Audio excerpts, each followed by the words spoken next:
Ayo, segera download Quran Tadabbur, tafsir dalam genggaman Anda.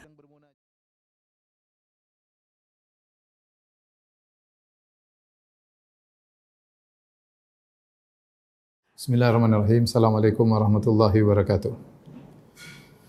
Alhamdulillahi ala ihsanihi wa syukru lahu ala taufiqihi wa amtinani. Asyhadu an la ilaha illallah wahdahu la syarika lahu ta'ziman li sya'ni wa asyhadu anna Muhammadan abduhu wa rasuluhu da'ala ridwani. Allahumma salli alaihi wa ala alihi wa ashabihi wa ikhwani.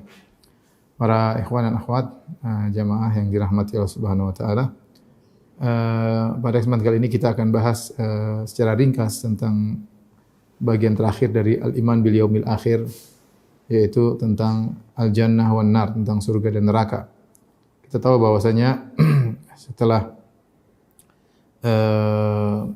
manusia melewati tahapan-tahapan dalam peristiwa hari kiamat, ya, sampai yang terakhir adalah sirat.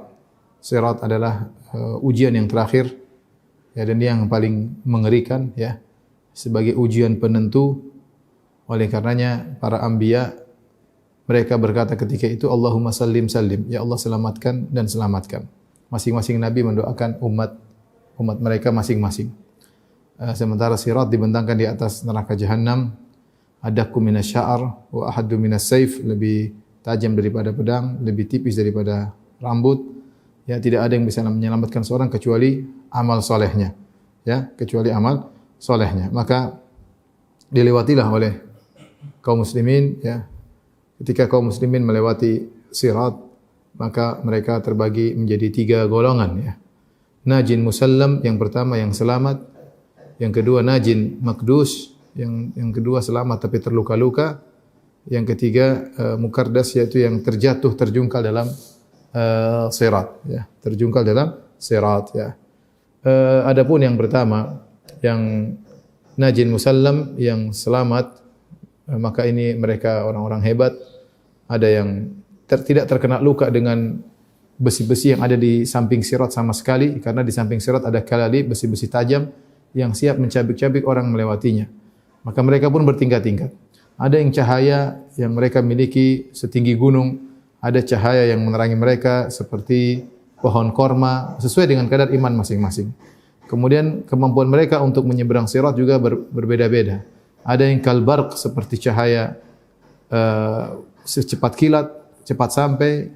Ada yang karihil mursalah, seperti angin yang berhembus. Ada yang ka'ajawidil khail, seperti kuda-kuda yang berlari dengan kencang.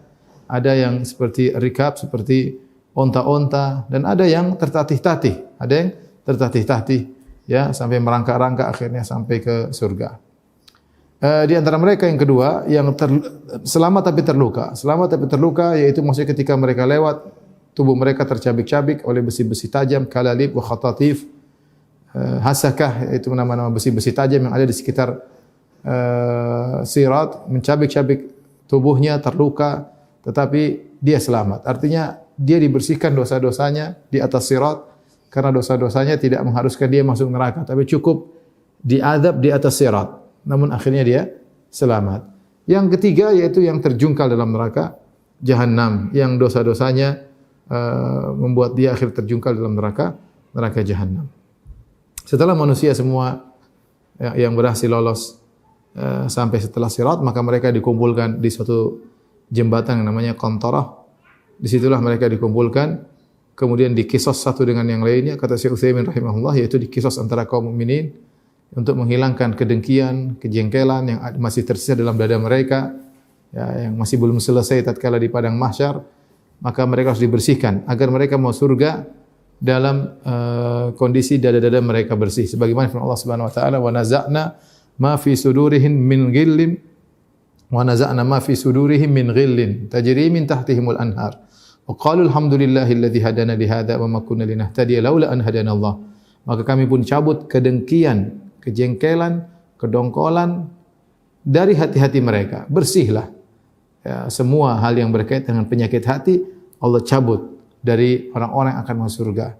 Sehingga ketika mereka masuk surga, kata para malaikat, tibtum fadkhuluha khalidin. Maksudlah kalian dalam kondisi tibtum, yaitu suci bersih, tidak ada kotoran sama sekali, tidak ada keburukan sama sekali. Kemudian mereka masuk ke ke dalam surga. Ya. Inilah penghujung daripada kisah manusia. Kata Allah Subhanahu wa taala, fariqun fil jannah wa fariqun fis sa'ir. Di antara mereka ada yang sekelompok masuk surga dan sekelompok masuk neraka. Dan tidak seorang pun dari kita yang tahu kita termasuk kelompok yang mana. Semoga Allah Subhanahu wa taala merahmati kita semua, memaafkan dosa-dosa kita, menghapuskan dosa-dosa kita sehingga kita bisa selamat ke surga Allah Subhanahu wa taala. Oleh karenanya sekarang waktunya kita berjuang dan berjuang. Ketika ada seorang datang kepada Al-Imam Ahmad rahimahullahu taala, ya. Dia datang kepada Imam Ahmad, kemudian dia bertanya kepada Imam Ahmad, ya. Dia mengatakan, "Mata ya yajidul abdu ta'mar roha." Jadi dia mengatakan, "Ya Abu Abdullah qasadtuka min Khurasan as'aluk." Wahai Abu Abdullah, wahai Imam Ahmad, aku datang dari jauh-jauh dari Khurasan, datang kepada engkau di Baghdad untuk bertanya kepada engkau. Kata Imam Ahmad, "Sal, tanyalah." Sudah safar jauh-jauh. Pertanyaannya sangat sederhana, "Mata yajidul abdu ta'mar roha?" Kapan seorang bisa merasakan istirahat? Kapan dia istirahat? Maka Imam Ahmad berkata, "Inda awali qadamin yadha'uha fil jannah." Tatkala dia meletakkan kakinya yang pertama kali di surga, itu saatnya dia istirahat. Kalau kakinya sudah masuk di surga, selesai. Sudah tidak ada lagi keletihan, tidak ada lagi kekhawatiran, tidak ada lagi semua keletihan hilang seketika itu ketika seorang meletakkan kakinya di surga. Selama kita belum meletakkan kita di surga, maka hidup ini ujian. Di atas muka bumi ujian, di alam barzakh di ujian, di padang mahsyar lagi lebih dahsyat ujiannya. Seorang menghadapinya dengan penuh kesabaran, ya.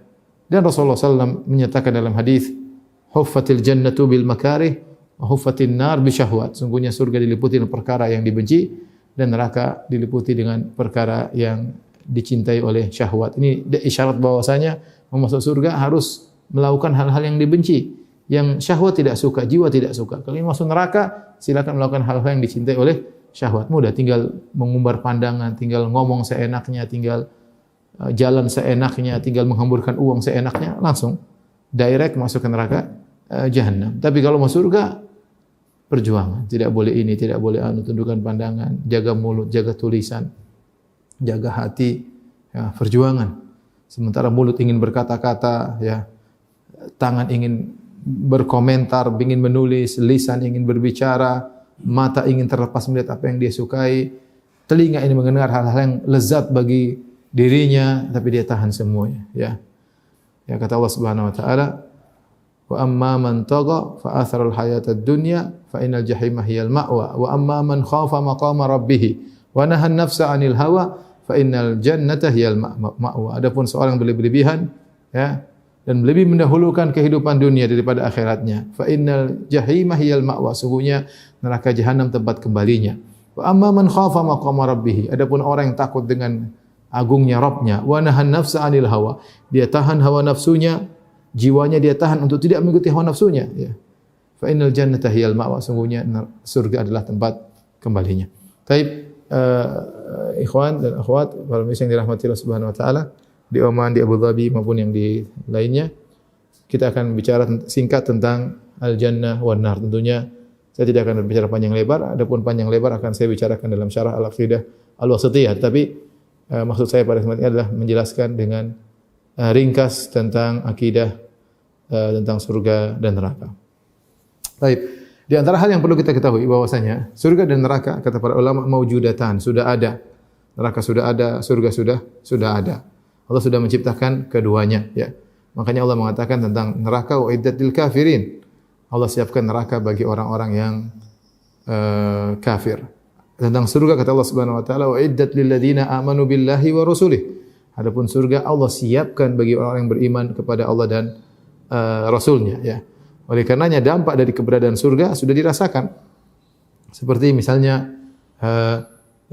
orang tatkala dikubur dalam alam barzakh, maka diperlihatkan tempat duduknya di surga. Maka akan sampai dari angin surga sampai kepada dia. Sementara di dalam alam barzakh, entah bagaimana kita enggak tahu, ini alam gaib, kita tidak tahu. Kemudian juga arwahul mukminin, sungguhnya roh-roh kaum beriman berterbangan, ya, di surga, ya, seperti burung yang masuk ke areal surga tetapi mereka tidak bisa jasadnya belum karena jasadnya belum dibangkitkan. Jadi mereka merasakan nikmat surga di antaranya dengan roh-roh tersebut seperti burung berjalan-jalan di taman-taman surga. Demikian juga neraka jahanam. Ya, ada dampaknya itu ketika seorang dimasukkan dalam alam barzakh kemudian dia diadab akan diperlihatkan kaplingannya di neraka jahanam dan sampai kepada dia panasnya dari angin neraka jahanam sampai kepada dia sementara dia berada dalam alam barzakh, dalam alam barzakh. Dan Rasulullah SAW pernah diperlihatkan tentang neraka jahanam sebagaimana Rasulullah SAW juga pernah diperlihatkan tentang surga. Jadi surga dan neraka sudah ada ya. Adapun sifat-sifat surga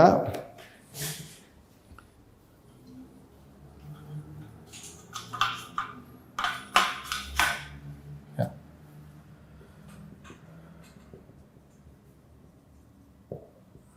Sifat-sifat surga ya. Ditinjau dari nama ya, nama surga ya. Nama surga banyak ya. Namanya Al-Jannah. Artinya kalau bahasa Indonesia artinya taman ya. Yang namanya Al-Firdaus. Firdaus ini kebun yang lebat dengan berbagai macam ya buah-buahan kebun yang lebat, taman yang lebat dengan berbagai macam macam tumbuhan ya. Kemudian namanya Jannatu Aden. Jannatu Aden maksudnya kekal, Aden maksudnya kekal abadi. Ya. Kemudian ada namanya Jannatun Naim. Jannatun Naim yaitu surga yang penuh dengan kenikmatan. Penuh kenikmatan. Kenapa disebut Jannatun Naim, surga penuh kenikmatan? Karena di surga semuanya kenikmatan. Makanya Allah berfirman, "Fa idza wa idza ra'aita thamma ra'aita na'iman wa mulkan kabira." Kalau kau melihat di surga, kau akan melihat kenikmatan. Dimanapun kita arahkan pandangan kita, isinya adalah nikmat. Dimanapun kita arahkan pandangan, melihat ke atas, melihat ke kanan, ke kiri, ke bawah, semuanya penuh dengan nikmat. Sekeliling tubuh kita isinya nikmat, dari atas, dari bawah, diliputi dengan kenikmatan. Maka disebut dengan Jannatun Naim. Disebut juga dalam sebagai riwayat Tuba. Tuba ini pendapat Ibnu Abbas di antara nama surah Tuba. Tuba itu artinya yang terbaik ya. Bahwasanya ini adalah balasan yang terbaik bagi seseorang. Al-Jannah, ada Al-Firdaus, ada nama juga Al-Husna di antara nama surga Al-Husna ya. Ini di antara nama-nama surga ya. Adapun sifat-sifat surga ya, tentu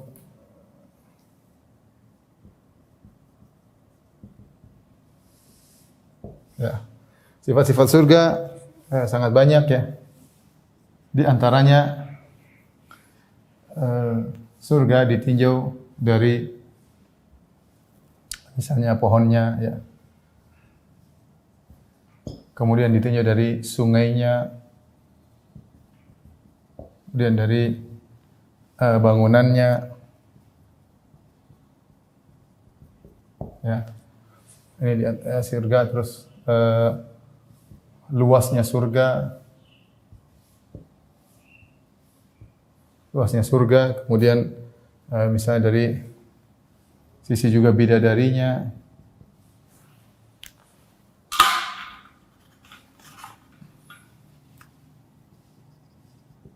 Ya, banyak yang mau dari pelayannya, kemudian dari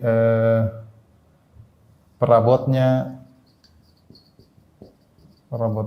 ya. Terus kita juga bahas sifat-sifat penghuni surga. Sifat-sifat penghuni surga. Sifat-sifat penghuni surga. Kemudian sifat-sifat surga juga bertingkat-tingkat. Ya, kita ingin menjelaskan secara sederhana. Sifat-sifat surga, sifat penghuni surga, misalnya adalah sisi tubuhnya yang dirubah, kemudian misalnya dari kekal, kemudian bersih, ya. Tidak ada kotoran sama sekali, ibarat raja. Baik. Kita bicara sekarang tentang sifat-sifat surga, ya. Sifat-sifat surga, pohonnya Allah Subhanahu wa taala sebutkan tentang pohonnya, yaitu membuahkan buah-buahan yang tidak pernah berhenti. Kata Allah Subhanahu wa taala, ukuluha daim. Ukuluha daim. Bahwasanya buah-buahannya selalu ada, tidak pernah berhenti. Kalau kita di dunia ada namanya musim buah tertentu, pada musim tertentu, kalau tidak musimnya tidak akan muncul buah tersebut. Adapun di surga buah-buahnya tidak mengenal musim, ya. Buah-buahnya tidak mengenal musim. Selalu ada.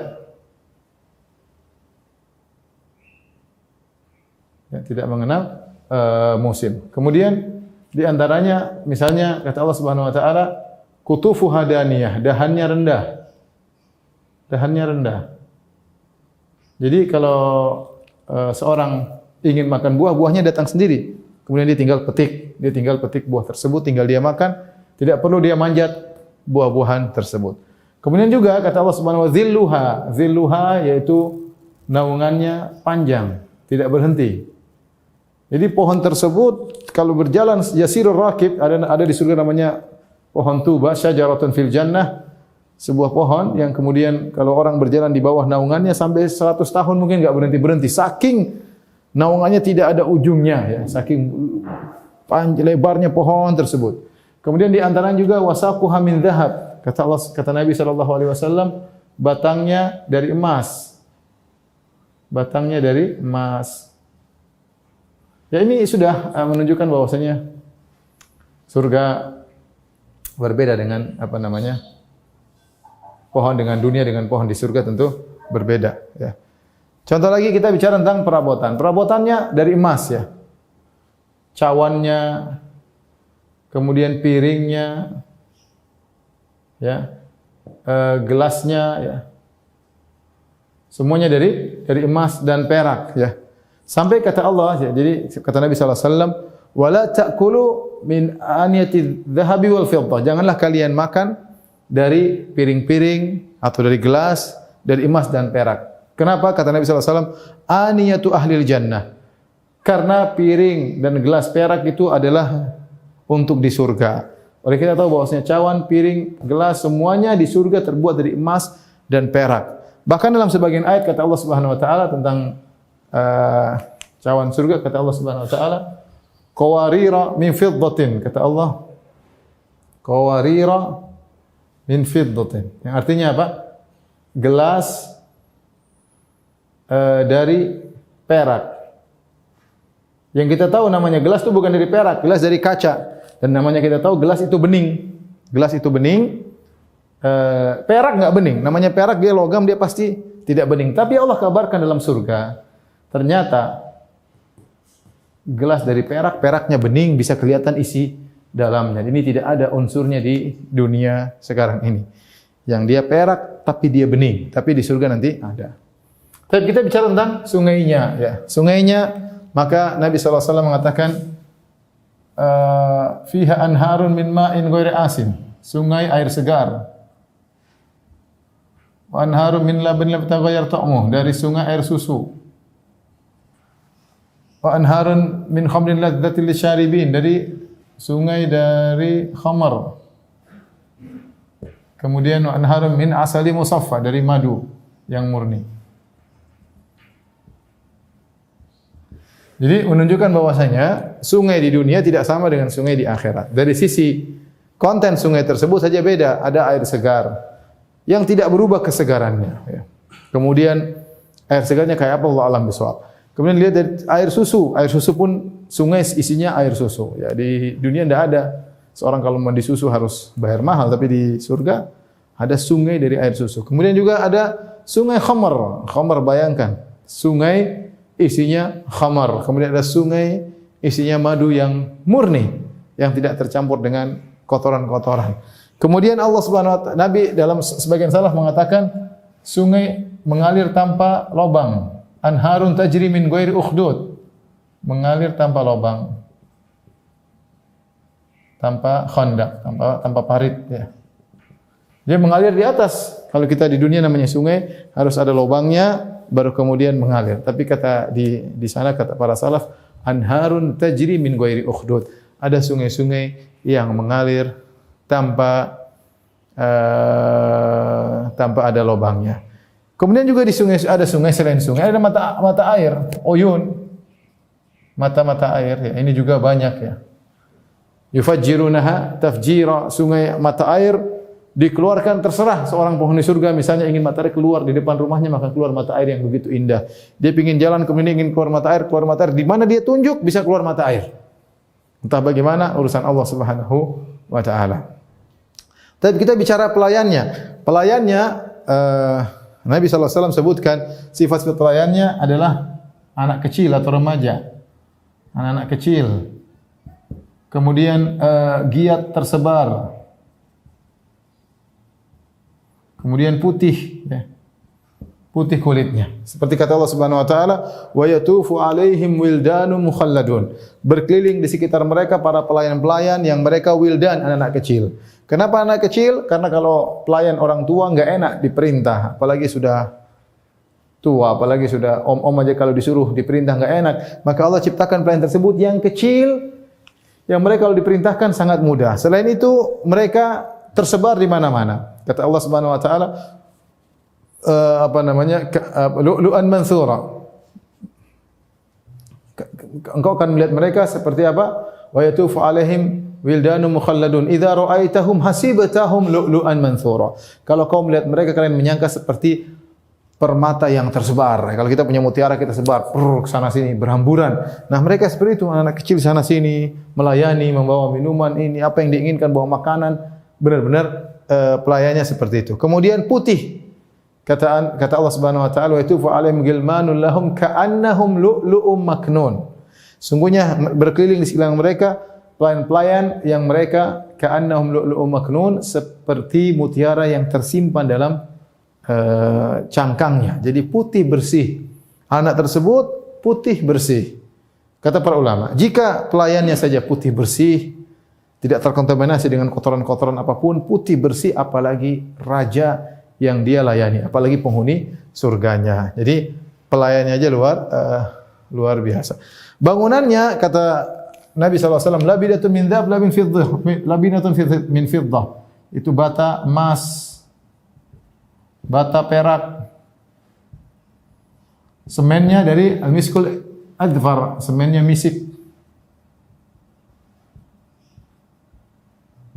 Ya, kemudian turbatuh za'faran, tanahnya za'faran.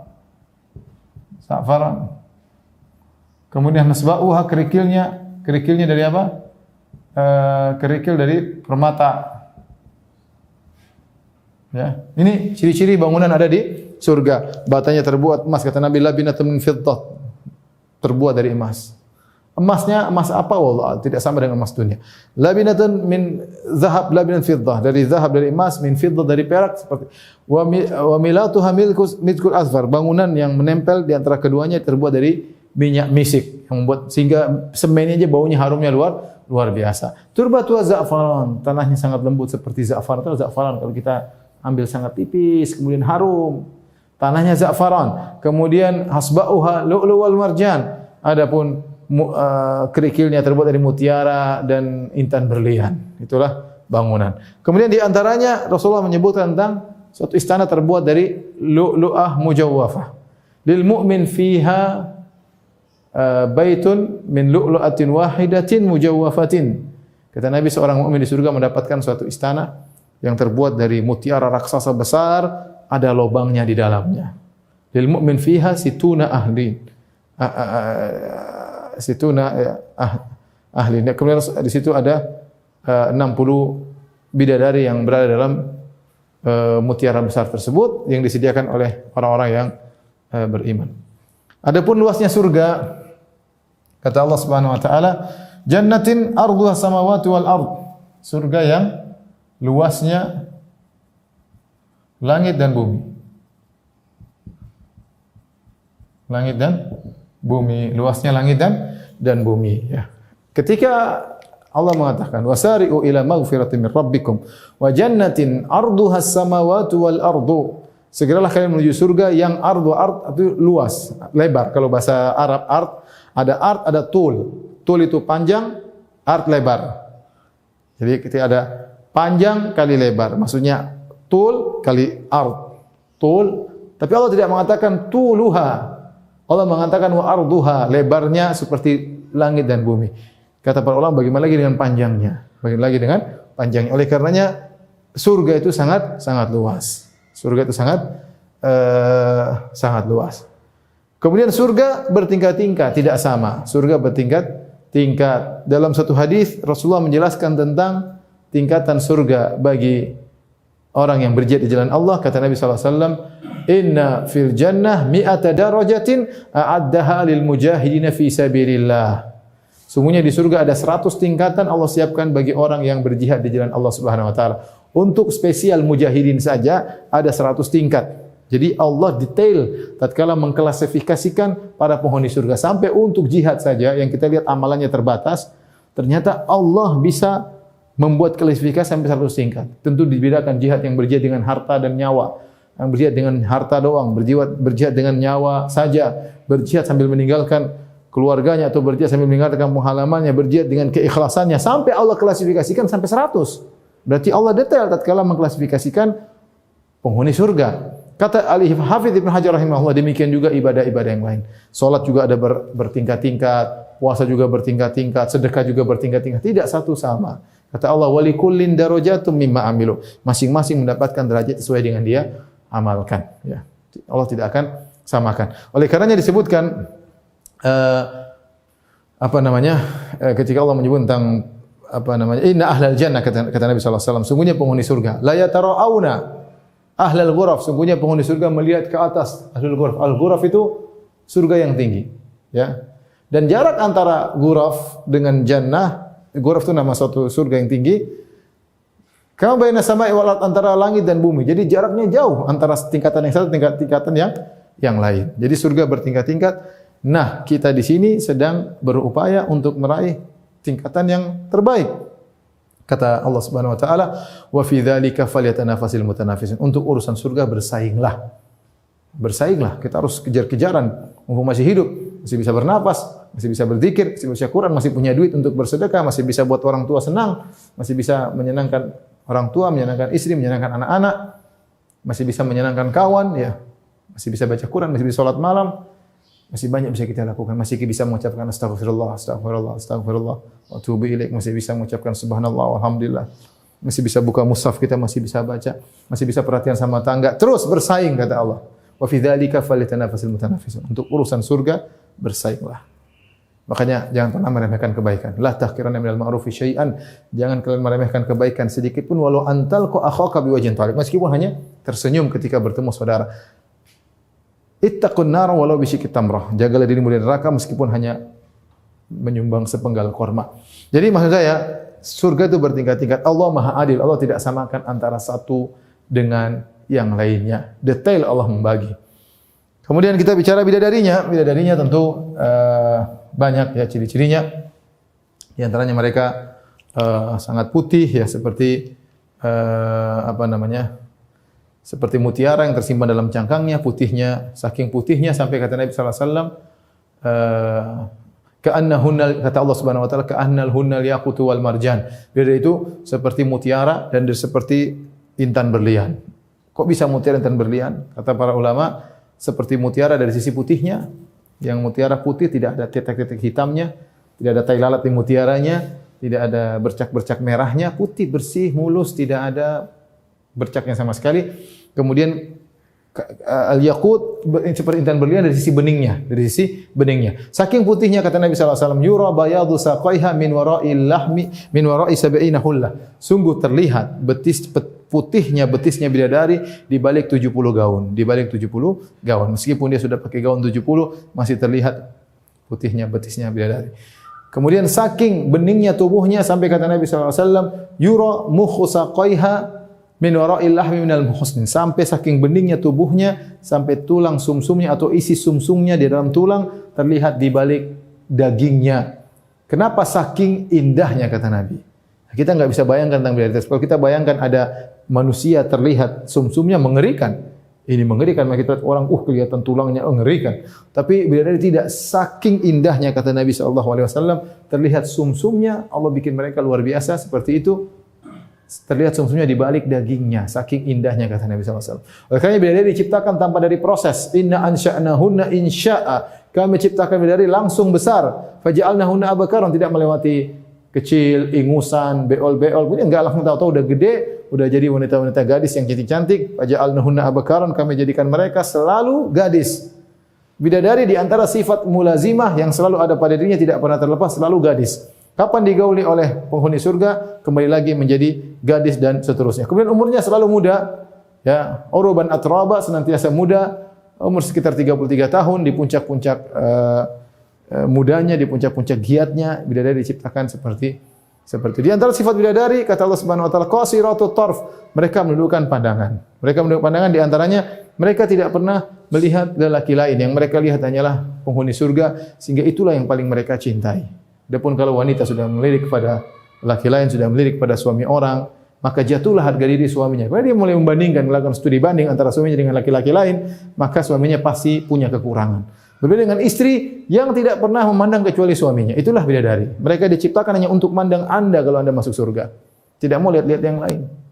Mereka melihat Anda yang tertampan, Anda yang terindah, Anda yang semuanya, karena yang mereka kenal cuma Anda. Makanya di antara sifat bidadari kata Allah Subhanahu wa taala, ya, fihinna khairatun hisan, ya. Fa bi ayyi ala'i rabbikuma tukadziban? Hurun maqsuratun fil khiyam. Hurun yaitu matanya lentik, kalau orang lihat matanya langsung tergoda, ya. Lihat matanya saja, misalnya matanya dilihatin aja sudah sangat tergoda. Maqsuratun fil khiyam, terkurung dalam kemah-kemah. Mereka tidak keluyuran kecuali dengan izin suaminya, dan mereka senantiasa sabar menanti kedatangan suaminya dengan penuh kerinduan, dengan penuh sambutan ketika suaminya datang di kemah-kemah tersebut untuk menemui para bidadari.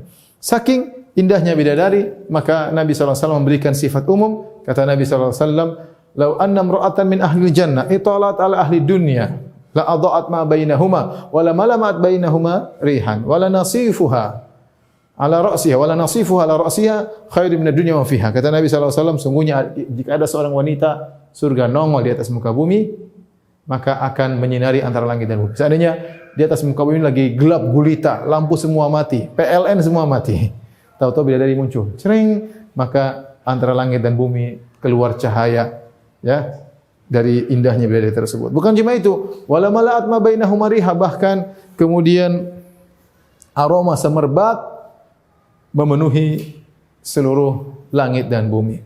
Kata Nabi, wala nasifu ala ra'siha, khimarnya, kerudungnya di atas kepalanya lebih baik daripada dunia dan seisinya. Baru kalau kerudungnya lebih baik daripada dunia dan seisinya, apalagi bibirnya, apalagi pipinya, apalagi hidungnya, baru kerudungnya lebih indah daripada dunia dan seisinya, apalagi tubuh bidadari tersebut. Ya, ini secara global tentang surga. Adapun penghuni surga, tentunya tubuhnya dirubah. Kata Nabi SAW, semua penghuni surga masuk dalam surga ala surati abihim, sesuai dengan bentuk ayah mereka, yaitu Adam. Tuluhu situna dzira'an, tingginya 60 hasta. Satu hasta segini. Ini satu hasta kira-kira 70 apa? Satu hasta segini kira-kira 70 cm. Kalau 60 kira-kira 50 meter. Kira-kira 50 meter tinggi penghuni surga. Kemudian pertama kali mereka masuk, wujuhum kal qamar, seperti rembulan, jadi tampan. Jadi tampan, orang surga semua jadi tampan, enak dipandang seperti rembulan yang bersinar. Maka kata para ulama, wajah mereka tetap, kekhasannya tetap ada, tapi wajahnya dimodif oleh Allah menjadi wajah-wajah yang tampan. Diciptakan jadi muda, ya. Tubuhnya dirubah, kemudian selalu muda. Makanya ketika ada seorang nenek bertanya, "Ya Rasulullah, doakan aku masuk." Kata Nabi sallallahu alaihi wasallam, "Laisa fil jannati ajuz." Sungguhnya di surga tidak ada nenek tua.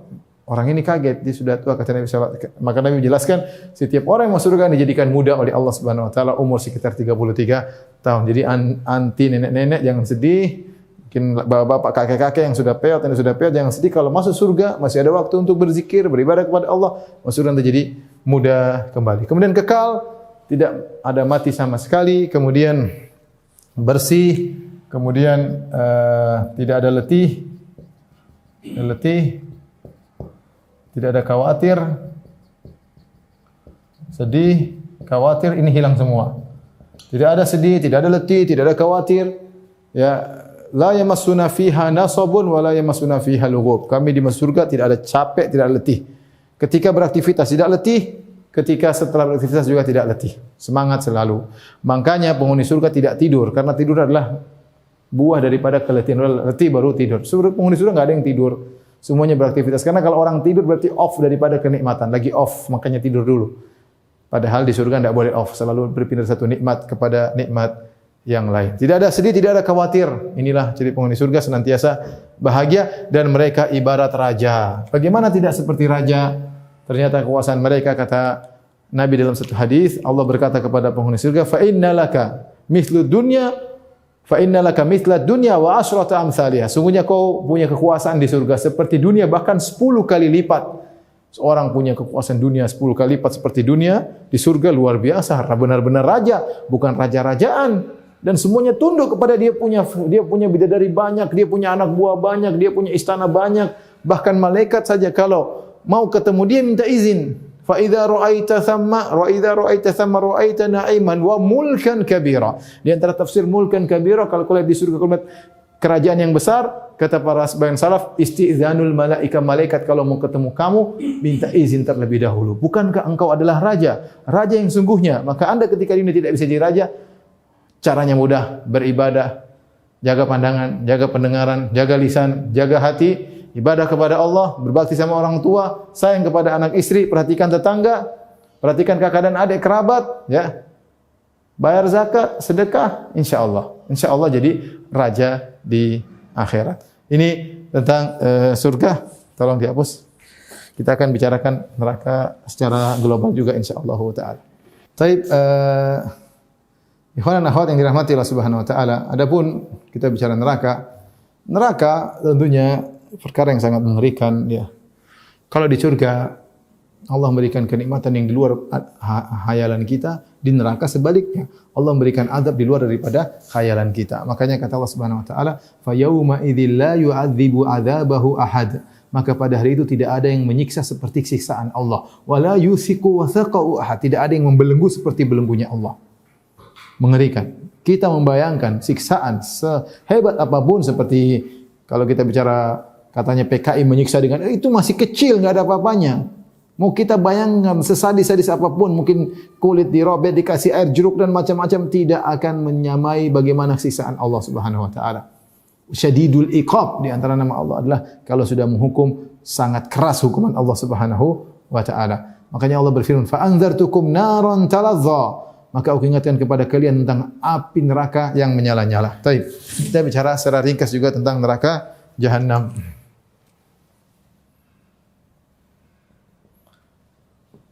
Di antaranya nama-namanya, ya. Nama neraka banyak. Di antaranya Al-Jahim, ya. Di antaranya Jahannam, ya. Di antaranya Ladha, Al-Ladha.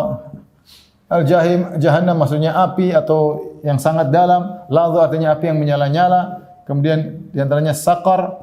Saqar artinya yang la tadar yang kalau sudah mengenai suatu tidak akan menyisakan, tidak namanya neraka Saqar, ya. Kemudian Sa'ir, ya. Sa'ir itu api yang sangat panas. Di antara nama neraka Jahannam namanya Al-Hawiyah.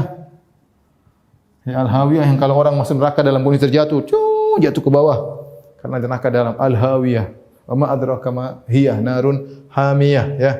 Itu nama-nama neraka. Kemudian An-Nar yaitu api. Ini semua nama-nama yang mengerikan. Tapi kita bicara sifat-sifat neraka.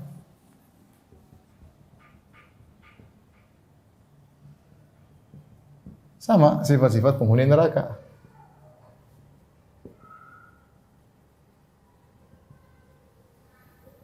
Adapun sifat-sifat neraka, maka dari sisi apinya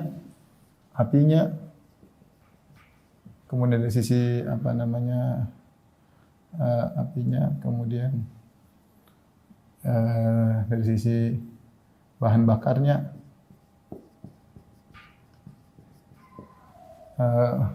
kemudian dari sisi pintu-pintunya, kemudian antaranya makanannya, minumannya, kemudian siksaan batinnya, ya. Adapun sifat penghuni neraka sama, tubuhnya dirubah, kemudian kekal abadi, ya. Di antara sifat-sifat penghuni neraka jahanam. Taib. Adapun kita bicara sifat neraka, maka apinya sangat panas. Bahkan disebutkan bahwasanya api di neraka 70 kali lipat dari api dunia. Allah alam api dunia maksudnya api yang biasa atau api yang paling panas di dunia. Kemudian juga angka 70, api saja yang sekarang kita enggak kuat, apalagi 70 kali lipat Allah membakar dengan panas. Kemudian jadi apinya sangat panas. Sangat panas. Makanya Allah mengatakan narun hamiyah, api yang dipanaskan. Sudah dia namanya api, dipanaskan lagi. Narun hamiyah, api yang dipanaskan. Kemudian selain sangat panas, kemudian kalau bakar langsung masuk jantung. Langsung menembus jantung.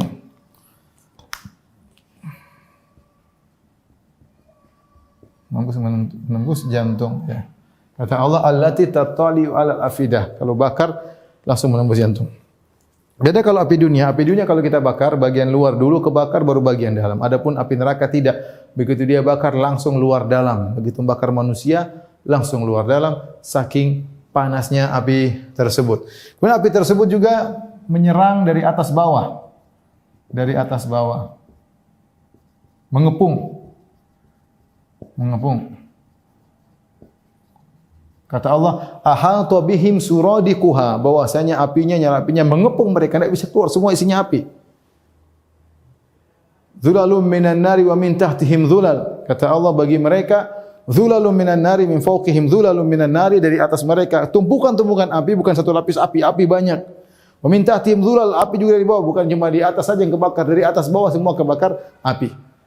Dari atas bawah semua dibakar oleh api, ya. Apinya mengepung dari atas dan bawah. Dan ini menunjukkan dahsyatnya api neraka jahanam. Bahkan asapnya, Allah sebut tentang asapnya juga mengerikan, ya.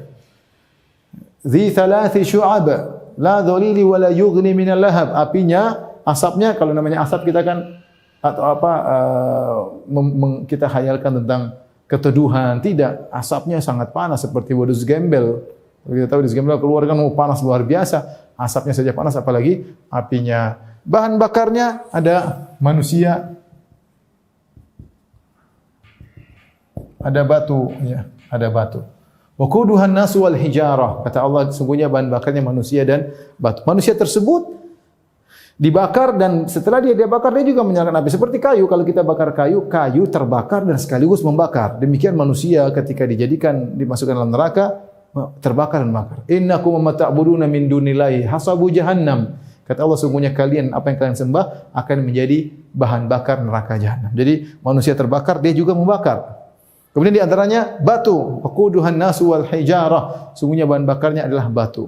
Kenapa batu? Kata para ulama, karena batu kalau dia bakar dia nempel, kemudian mengeluarkan asap yang banyak, kemudian dia bau yang tidak enak. Jadi selain dibakar dengan api, dibakar dengan batu. Ya. Pintu-pintunya kata Allah, laha sab'atu abwabin likulli babin minhum juz'un maqsum. Ada 7 pintu, masing-masing pintu sudah ditentukan siapa yang masuk dari pintu-pintu tersebut. Jika masuk kemudian ditutup pintu tersebut, kata Allah, fi amadin mumaddadah. Kemudian pintu tersebut tutup, dikasih gembok dengan amad. Amad itu maksudnya tiang-tiang yang panjang sehingga orang tidak bisa keluar. Dan masuk itu sudah selamat jalan. Ya, di situ disiksa. Kemudian makanannya, ada minuman. Di antara makan ada namanya zakum. Zakum, kata Nabi sallallahu alaihi wasallam, "Lau anna qatratan minaz zakum qatarat ala ahli al-ardi la afsadat alaihim ma'aishahum. Seandainya ada satu tetes buah zakum turun ke atas muka bumi, maka semua kehidupan manusia akan rusak. Bagaimana lagi? Fa kaifa biman la yakunu ta'amuhu, ya. Biman yakunu ta'am. Bagaimana dengan orang yang dia bukan cuma dapat tetesannya, tapi dia makan buah tersebut, ya. Nabi menggambarkan kalau ada tetesan dari buah zakum jatuh ke atas muka bumi, orang enggak bisa hidup saking baunya. Saya sering sampaikan ibarat seorang dalam rumah, kemudian ada makanan, ada AC semuanya, tapi ada bangkai tikus 10. Baunya dia enggak bisa hidup dengan tenang dengan bangkai tikus tersebut. Sama seperti zakum. Zakum itu baunya sangat tidak enak. Bagaimana kalau dimakan? Di antara makannya adalah wa ta'aman dza gussah. Ta'aman dza gussah itu makanan yang nyantol di kerongkongan. Kalau makan kita makan tulang nyantol. Bagaimana dengan makanan nyantol di sini? Enggak bisa turun, menderita sakit. Wa ta'aman dza gussatin. Kemudian di antaranya laisa lahum ta'amun illa min dhari'. Tidak ada makanan kecuali dhari'. Dhari' adalah kalau di dunia dhari' adalah semacam buah yang agak ada durinya, kalau dimakan oleh onta maka onta menjadi sakit. Di neraka ada makanan namanya dhari'. Entah bagaimana hakikatnya, tapi kalau dimakan menjadikan orang akan sakit dan menderita. Adapun minumannya ada wasuqu ma'an hamiman faqata'a ma'ahum. Maka seorang akan diminumkan dengan air yang sangat panas, yang ada panas tersebut akan mencabik-cabik ususnya dicabik-cabik, dihancurkan oleh air panas tersebut. Wa yastaghithu yughathu bima'in kalmuhli yashwil wujuh. Penghuni neraka minta dikasih air. Ketika dikasih air yang sangat panas seperti leburan logam yang sangat panas. Begitu dia minum, yashwil wujuh, wajahnya sudah terbakar dulu, kemudian dimasukkan dalam mulutnya. Di antara minum mereka adalah sadid, ya. Gislin, kata Allah, min gislin. Wala ta'amun illa min ghislin. Tidak ada makanan kecuali ghislin. Ghislin itu apa?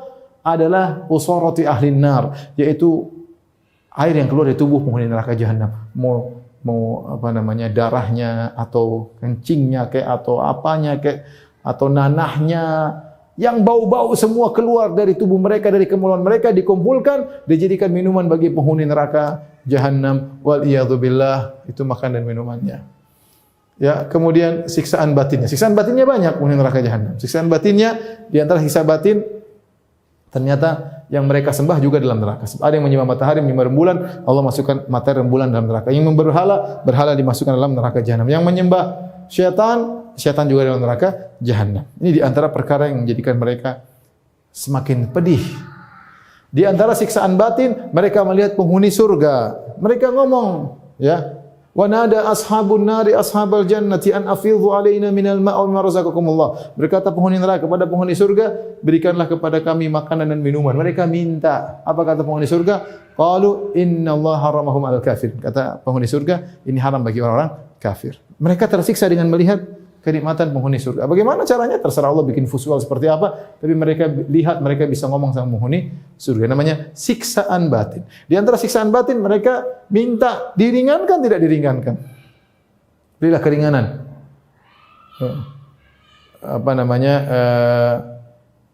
Bahwasanya wa qala alladziina fin nari li khazanati jahannam ud'u rabbakum yukhaffif 'anna yawman minal 'adzab. Berkata penghuni neraka kepada penjaga neraka. Penghuni neraka berkata, wahai malaikat penjaga neraka, mintalah kepada Allah agar mengurangi siksaan kami meskipun satu hari. Tidak ada. Mereka minta mati. Wa nadaw ya Malik liyaqdi 'alaina rabbuk. Wahai penjaga neraka Malik, mintalah kepada Tuhan agar matikan kami enggak kuat siksa seperti ini. Innakum makithun, kata malaikat Malik, enggak situ selama-lamanya. Bukan cuma itu, siksaan mereka bertambah-tambah. Fadzuku falan nazidakum illa adzaba. Rasakanlah dan kami tidak akan menambah siksaan kecuali semakin tambah tersiksa. Inilah di antara siksaan batin dirasakan oleh penghuni neraka jahanam. Adapun penghuni neraka tubuhnya dirubah, dalam sebagian riwayat disebut tubuh mereka jadi besar. Fungsinya dibesar bukan untuk dimuliakan, tapi agar siksaan detail mengenai sel-sel tubuh mereka. Sehingga mereka disiksa dengan semakin mengerikan, tubuh mereka dirubah. Kemudian mereka kekal abadi, tadi sudah kita sebutkan. Setiap kali tubuh mereka hangus, Allah ganti dengan yang baru. Kata Allah, kullama nadijat juluduhum baddalnahum juludan ghairaha liyadzuqul adzab. Setiap kali kulit mereka hangus, Allah ganti dengan kulit yang baru agar mereka merasakan azab ini berlangsung selama-lamanya bagi orang yang kafir kepada Allah Subhanahu wa taala yang mendahulukan kenikmatan dunia yang sementara kemudian merasakan siksaan abadi yang selama-lamanya. Wallahu taala alam bisawab. Ini yang saya sampaikan secara ringkas tentang surga dan neraka. Semoga sebagai pengingat bagi saya dan juga bagi para pendengar sekalian. Demikian aja, wabillahi taufiq wal hidayah. Assalamualaikum warahmatullahi wabarakatuh.